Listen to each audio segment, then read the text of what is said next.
Coming at ya! Country Revival.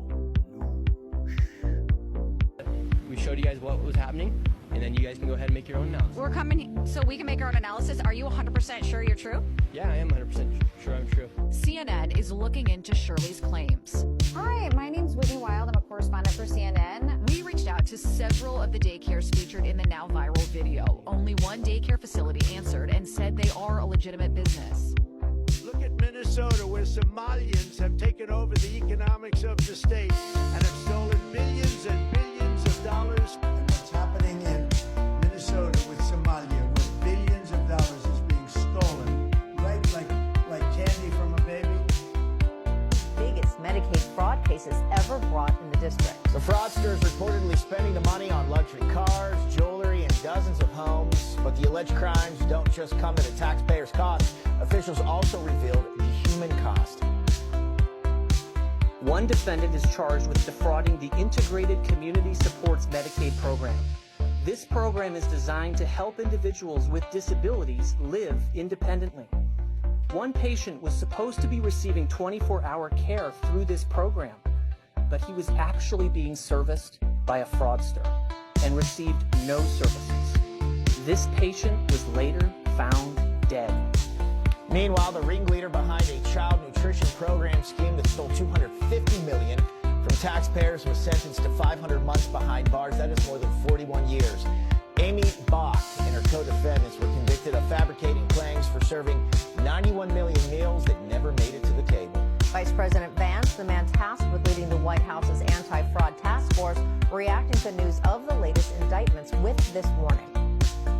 To get rich off taxpayers, even at the cost of others' lives, just as that fraudster had for many months before.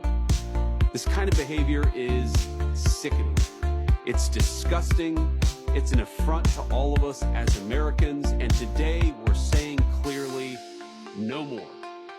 Our message is simple. If you are committing fraud, our task force will find you. We'll come after you, and we will not rest until justice is served. And joining us now, Republican candidate for Senate in Minnesota and host of the Michelle Tafoya podcast, Michelle Tafoya.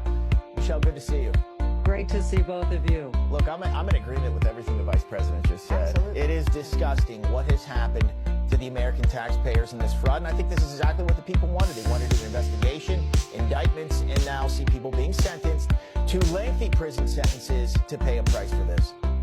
The word I hear constantly on the trail is accountability. Like, when are these people going to pay the price? We know there's been fraud.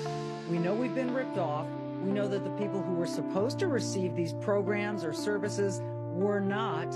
But when are we going to see handcuffs? And while Democratic Congresswoman Ilhan Omar denies any connection to the massive fraud scheme, some Minnesota lawmakers now want Congress to force her to testify. So far, Omar has refused to appear before the Minnesota House Committee investigating the COVID-era fraud scandal that's cost taxpayers hundreds of millions of dollars. Minnesota Democrats on the panel also blocked attempts to issue a state subpoena. The committee's report blamed Omar's Meals Act for removing key guardrails from federal nutrition programs, which they say opened the door to what investigators call one of the largest pandemic fraud schemes in the country. Some Minnesota lawmakers say a congressional subpoena could force Omar to answer questions about her alleged ties to those connected to the scheme, as well as her public support for a Minneapolis restaurant that was later linked to the fraud network. A man is in jail tonight and another is recovering in an intensive care unit after a brutal attack in Escondido yesterday. We caught up with the victim's wife this afternoon, and she told us why she thinks her husband was attacked. News 8's Alex Cheney is in front of their home to explain. Alex? Yeah, that's right. I talked to a lot of the neighbors here in the area. They told me it was really scary yesterday afternoon when the man who owns this house was assaulted and attacked just in front of his home. And as you can see tonight, some more neighbors have come on out to support Kerry as he is recovering right now at the hospital. Here's more.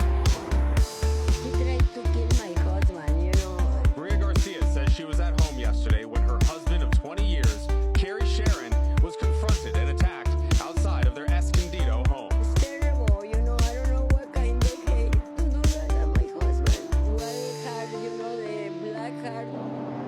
Maria thinks it it may be because of the political signs and flags they have outside. A lot of people, they don't like the flags. I don't know why. I support America. My husband is veteran. Escondido police say they responded to this home around 2:15 yesterday afternoon and found a man lying on the street with serious injuries. Video from the scene shows blood on the ground in a large police response. Police say the man who attacked Sharon ran away but was eventually found and identified as 32-year-old Thomas Caleb Butler. Maria says her husband and Butler didn't know each other. He doesn't deserve it. Not at all. Nearby neighbor Jean says Kerry is a nice man who sits outside most days with a sign asking passing drivers to honk. Honk for Trump. And so people go by, and they honk. And he smiles at you and waves. She's hoping Kerry makes a quick recovery. They mind their own business, and, they're very caring people. And so I just felt so bad, when I heard that. Escondido police have not yet announced a motive for the attack. Butler will be arraigned in Vista Court tomorrow on attempted first-degree murder charges. So I want to say, in today's conclusion, what the heck is going on? We're seeing consequences.